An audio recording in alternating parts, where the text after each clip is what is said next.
오늘 말씀의 제목 같이 한번 읽어볼까요?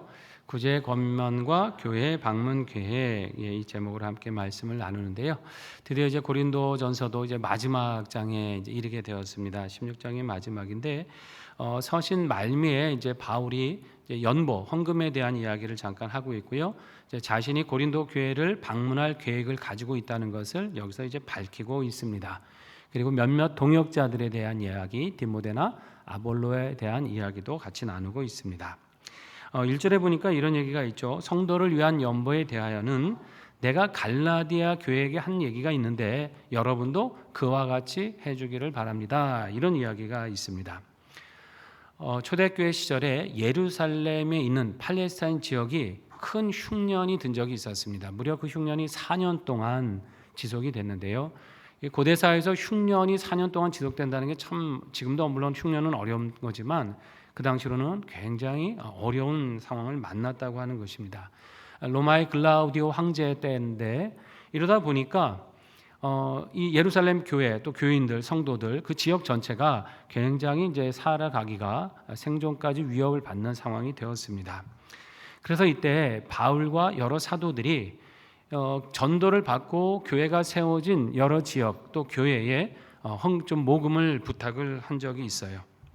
어떻게 보면 예루살렘 교회가 여러 교회의 교회지 않습니까? 모든 사도들이 다 어디서부터 파송이 되냐면 예루살렘 교회로부터 파송이 됐죠. 그래서 안디옥으로도 가고 또 바울은 또 더 나아가서 소아시아 여러 지역 에베소뿐 아니라 또 고린도, 빌립보, 데살로니가 할 것 없이 많은 지역을 이제 선교하면서 다니지 않았습니까?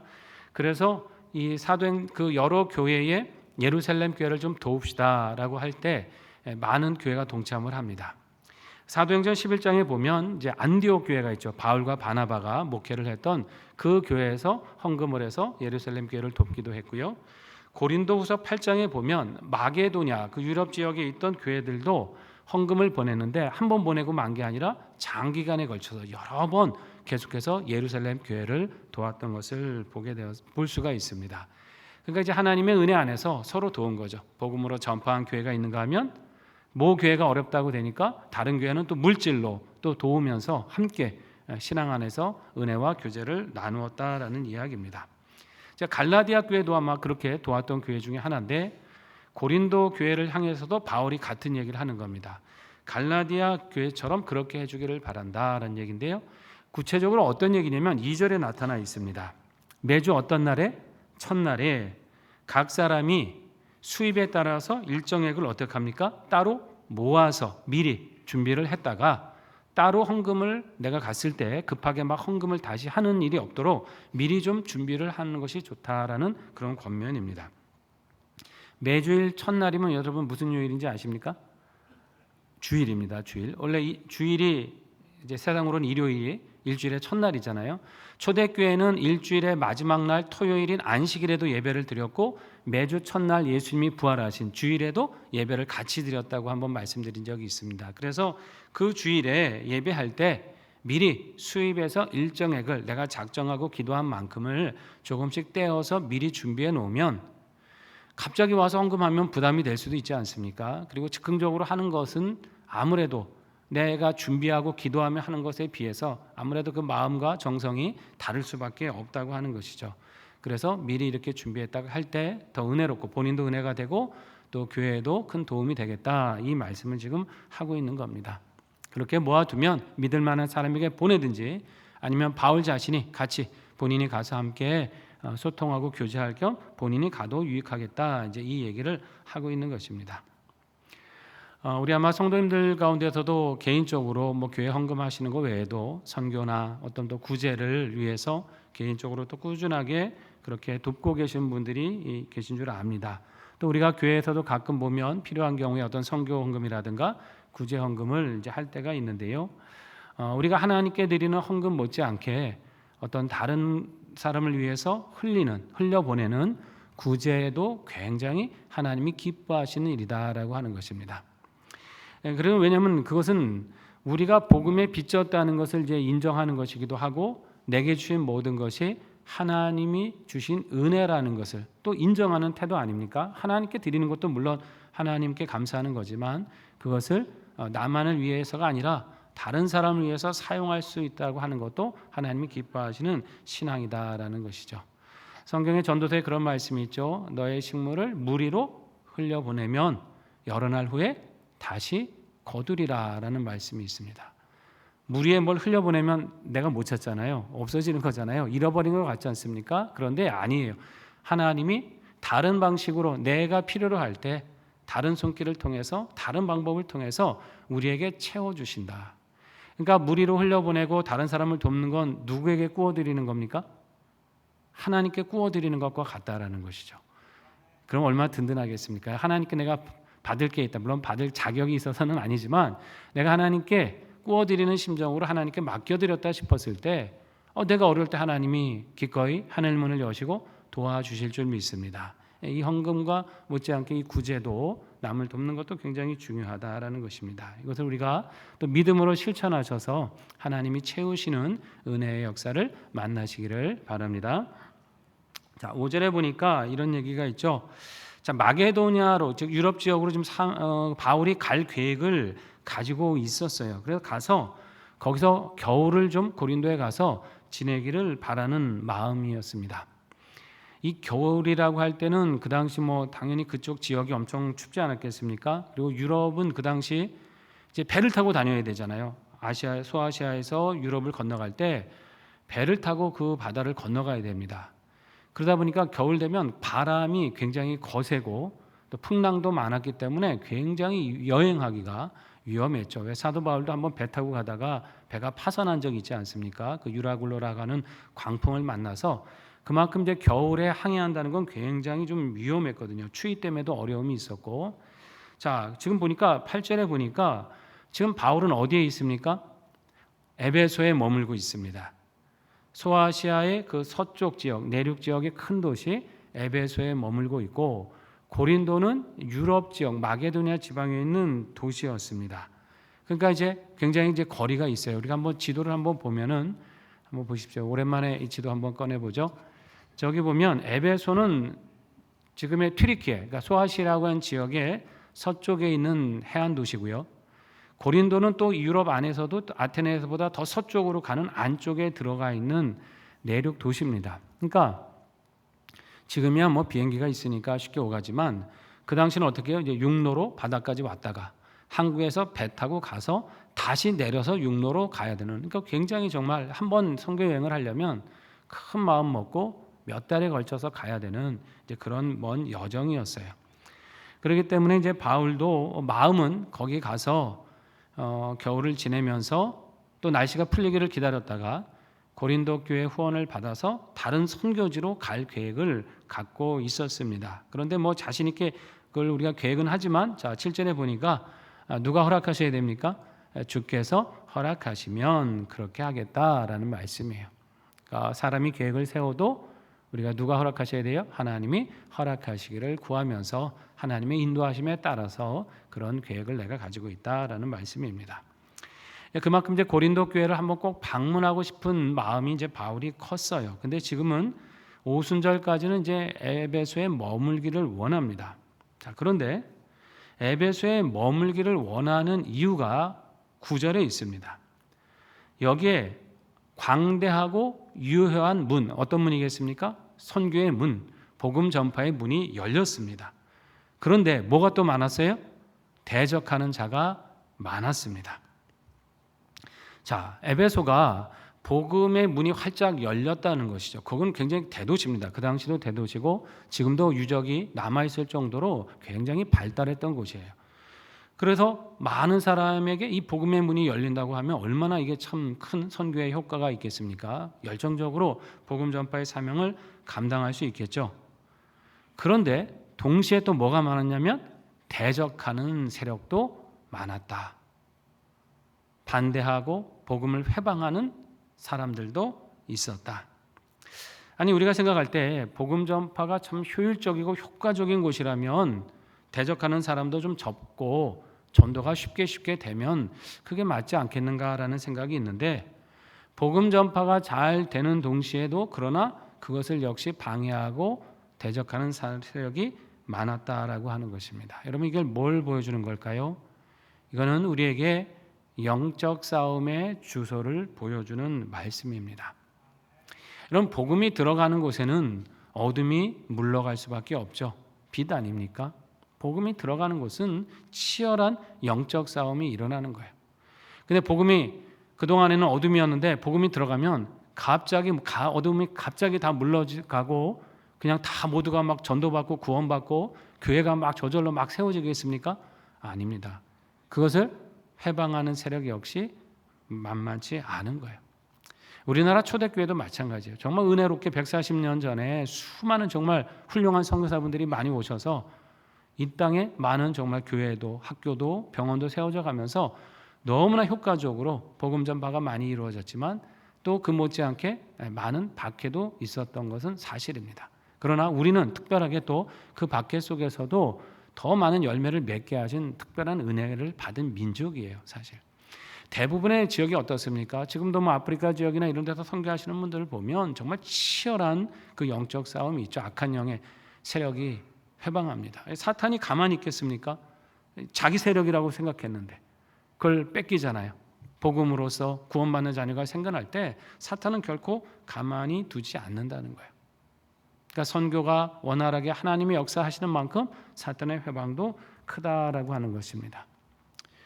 오늘날도 마찬가지입니다. 우리가 전도하려고 할 때 쉬운 일이 아니에요.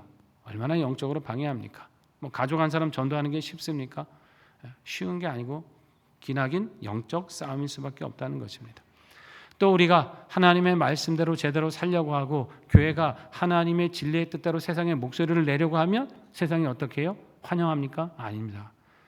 그것을 반기는 사람도 있겠지만 그건 어떻게 보면 소수고 대부분은 반발하고 대적할 때가 많습니다. 우리가 뭐 포괄적 차별금지법이라든가 하나님 창조 질서에 어긋난 것들을 자꾸 우리가 그러면 안 된다고 목소리 내고 기도하고 할 때 그걸 세상이 절대 좋아하지 않아요. 환영하지 않습니다. 어떻게든 자기들 세력으로 회방하고 방해하려고 하는 거예요. 자, 이것은 당연한 현상이다라고 하는 거예요.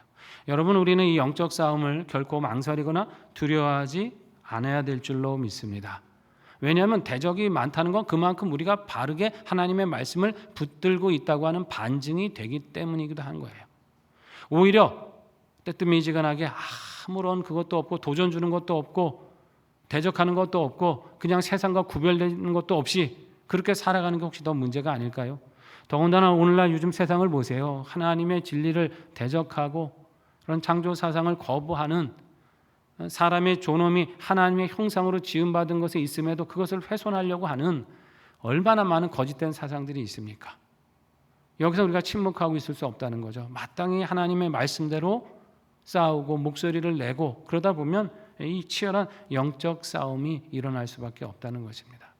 그러나 여러분, 이런 영적 싸움에 우리 주께서 함께 하시는 줄 믿습니다. 그 싸움을 통해 영혼을 구원하시는 줄 믿고요. 교회에 그런 어떤 깨어서 기도하는 그 들불이 되어서 살아갈 때 어두운 세상이 빛으로 변화될 줄로 믿는 것입니다.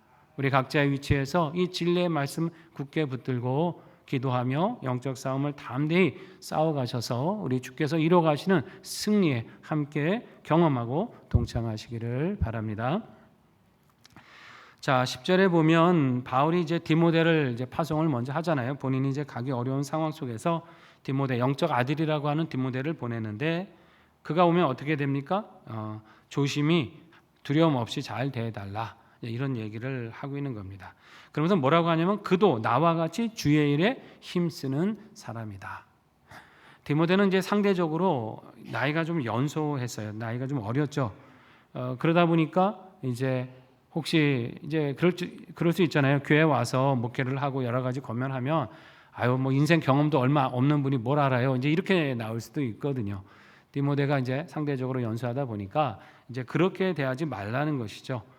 하나님 나와 같은 사람으로 하나님의 말씀을 위해 애쓰는 사람이고 진리에 서서 복음을 가르치는 사람이니까 그를 존중해서 잘 대해달라고 하는 그 얘기를 하는 것입니다. 실제로 디모데는 연소했지만 훌륭한 목회자죠. 바울을 도와서 함께 사역했던 그런 일꾼입니다. 자, 그런데 12절에 보니까 한 사람을 더 소개하죠. 누굴 소개합니까? 아볼로에 대한 소개가 있습니다. 그러면서 뭐라고 했냐면 바울이 함께 좀 고린도 교회를 방문하라고 권면을 많이 권했다 그랬어요. 많이 권면을 했는데, 자, 아볼로가 지금은 갈 뜻이 있습니까? 없습니까? 없다라고 얘기를 했고, 기회가 있으면 오겠지만 아볼로는 아직 그런 뜻이 없다라고 얘기를 하는 거예요. 여러분, 아볼로 기억나시죠? 뭐 벌써 이제 오래전이지만 고린도전서 1장에부터 나왔던 사람이잖아요.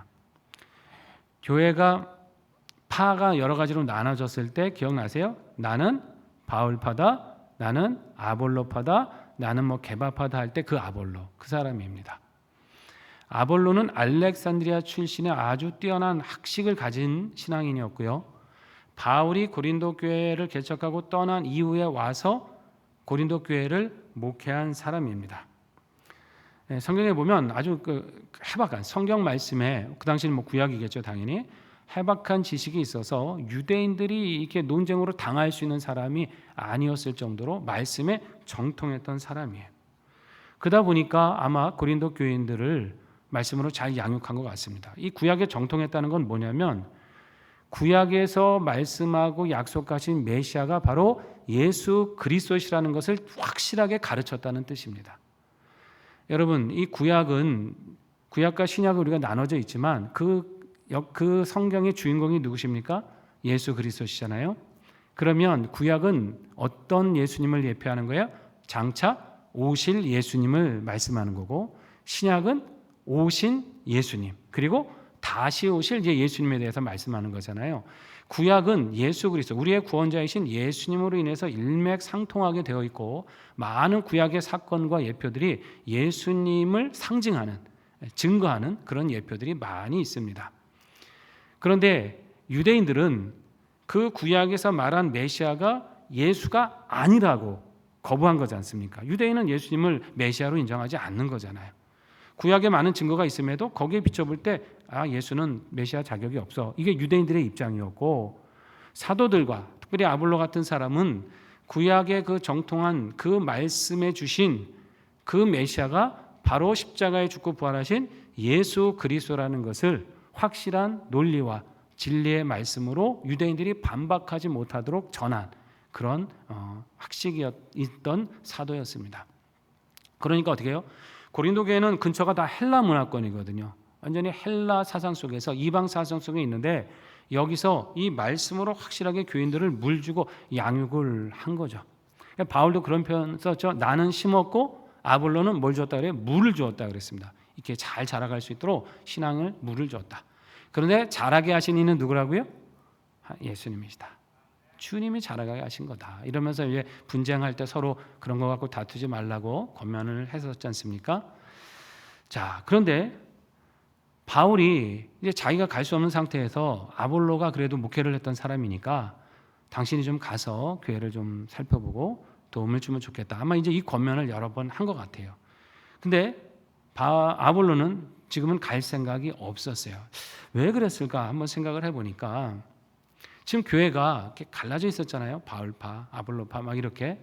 근데 이때 바울과 함께 가는 것이라면 모르지만, 바울 자신이 가서 만약에 거기서 어느 정도 머물고 있다 보면 혹시라도 자신을 추종하는 사람들, 또 그렇지 않은 사람들, 서로 간의 교인들 간에 그렇지 않아도 갈등이 있고 서로 간에 약간의 미묘한 다툼이 있는데, 이런 것들을 혹시 더 가속화되지 않을까, 혹시라도 또 교회의 분열을 더 조장하게 되거나 본인 자기가 뜻하지 않게 괜히 또 분파가 더 생겨가지 않을까, 이거를 염려했다는 것이 아닌가 싶습니다.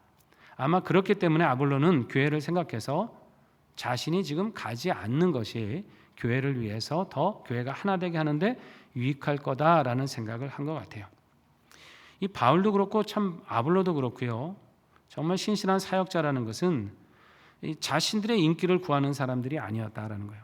사람이 사역하다 보면 많은 사람이 따르기를 바라고 더 인기 있는 것을 싫어할 사람이 누가 있겠습니까? 그러나 바울이나 아볼로나 사역의 태도를 보면 자신들이 더 인정받고 교인들이 더 인정해주고 이런 거에 관심 있는 게 아니라, 하나님의 뜻을 어떻게 하면 제대로 전할 수 있는지, 교회가 어떻게 되면 더 유익하게 설 수 있는지를 더 많이 구하고 기도했던 지도자들이라 하는 것입니다.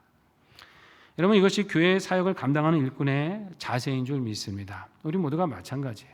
여러분, 사역을 왜 합니까? 하나님이 내게 교회를 위해 섬기라고 맡겨주신 사명이기 때문에 감당하는 거잖아요. 하나님이 내게 주신 은사와 기회를 가지고 섬기는 겁니다. 뭐 그거 해가지고 남에게 인정받으려고요? 아니 물론 이제 열심히 했을 때 격려하고 하는 이건 다 필요하죠. 그건 좋은 일이지만은 내 어떤 인기를 구하거나 내가 남보다 좀 돋보이는 거 그게 관심이 되어서는 안 되는 거죠. 남들 보는 데는 꼭 나타나야 되고 그렇지 않은 데서는 별로 관심도 없고 그게 아니라는 거예요. 누가 보든 누가 보지 않는 데서 하든 내가 하나님 앞에 지금 이 사명을 감당하고 있다라는 자세로 감당하는 것이 귀하고 중요하다라고 하는 것입니다. 사람이 인정 안 하면 하나님이 더 많이 인정하실 거 아닙니까? 그렇게 하나님을 생각하고 묵묵히 나의 자리에서 그 수고를 감당할 때 하나님이 기뻐하실 줄 믿습니다. 아마 많은 은혜로 부어주실 거예요. 또 때가 되었을 때는 더 귀한 사역으로 맡겨주실 것입니다. 또 우리는 내가 나서야 될 때와 그렇지 않아야 될 때를 또 분별하는 것도 굉장히 중요합니다. 내가 이 섬김 속에서 어떤 역할을 해야 되는지, 어떻게 도와야 되는지, 때로 어떤 때는 어떻게 내가 앞장서서 해야 되는지 이거를 우리가 또 깨닫고 아는 것도 중요하죠. 분명 공동체를 끌어가는 리더가 있을 거예요. 섬기는 분들이 있어요. 그런데 뭐 막 다 무시하고 그냥 자기 생각 지나치게 너무 주장해도 곤란하다는 것이죠. 아 이건 왜 꼭 그렇게 합니까? 저건 왜 저렇게 해요? 다른 교회는 이런데 우리는 왜 이렇습니까? 하면서 뭐 그냥 발전적인 건의는 굉장히 필요하지만은 아무 대안도 없는 그냥 푸념하듯이 뭐는 어떻고 뭐는 어떻고 하는 식의 불평이나 이런 것은 바람직하지 않다. 리더가 지금 어떤 방향으로 끌어가고 있는지 이 공동체가 함께 기도하고 나가는 방향이 뭔지를 살펴야 되는 거죠. 내가 생각나고 아는 것들이 있을 수 있죠. 하지만 우리 교회 상황과 이 전체 상황 속에서 이게 맞는 방향인지를 신중하게 생각하고 말해야 되지. 내가 아는 것 조금 있다고 해서 뭐 그게 막 전부인 것처럼 방향과는 맞지 않는 이야기들을 너무 지나치게 내세우는 태도도 바람직하지 않다. 그게 왜 그럽니까? 나를 드러내고 싶기 때문에 그런 거예요. 내가 이만큼 알고 내가 이만큼 좀 하고 있고 이걸 나를 드러내다 보면 아닙니다. 하나님의 일은 나를 드러내는 게 아니라 주님의 드러나야 되실 줄 믿습니다. 서로가 유익하게 되고 공동체, 교회가 유익하게 되도록 우리는 섬기는 거예요. 늘 겸손하게 또 덕을 세워가며 살아갈 때, 그렇게 사역할 때 그 공동체를 하나님이 든든히 세우시고 또 섬기는 모든 분들에게도 은혜와 힘을 더하여 주실 줄 믿습니다. 13절은 뭐라 그럽니까? 깨어 뭐에 서서? 믿음에 굳게 서서 어떻게 강건해요? 남자답게 강건하여라. 깨어 믿음에 굳게 서는 건 우리 모두가 해야 될 일이죠. 근데 특별히 남자답게 강건하라 하시는 이 권면을 보니까 아마 이제 교회 여러 문제, 고린도 교회가 문제가 많다 그랬잖아요. 여기서 좀 남성 성도들이 갈팡질팡했던 것 같아요. 좀 갈피를 잘 못 잡은 것 같아요. 그리고 왜 앞에서 왜 방언할 때 막 머리에 뭐 쓰냐 마냐 여성들이 막 좀 주도를 했을 때 남성들이 좀 신앙으로 딱 중심을 잡고 먼저 깨어서 좀 그렇게 했으면은 같이 좀 이렇게 잘 지도가 됐을 텐데 아마 좀 신앙이 연약했을 수도 있고 그러다 보니까 조금 중심을 못 잡았던 것 같습니다.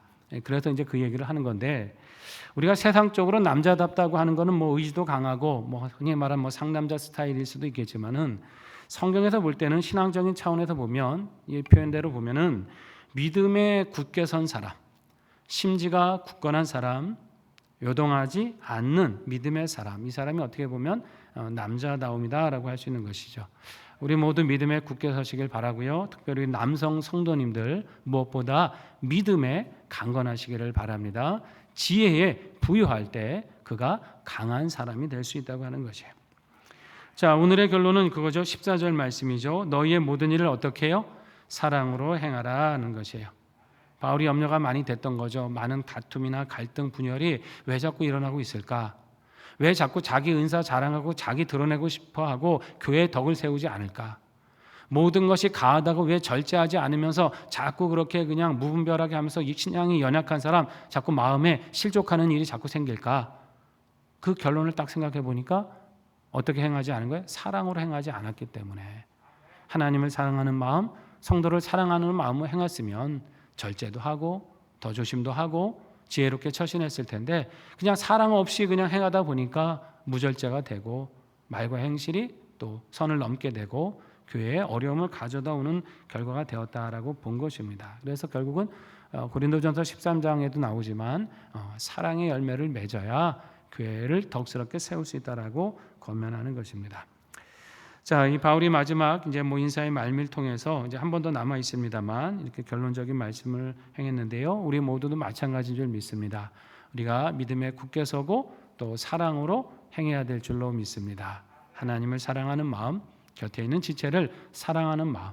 그러면 우리가 절제하지 말라 그래도 절제가 되고 어떻게 행해야 될지도 깨닫게 되는 것이고 나를 드러내기보다 우리 주님을 드러내기 위해서 힘쓰게 되는 것이고 우리가 한 사람 한 사람이 그런 마음으로 주님의 일을 감당한다고 한다면 우리 상영교회가 더 굳건한 반석에 서게 되고 하나님께서 우리 교회를 통해서 귀하신 역사를 이루어 가실 것입니다.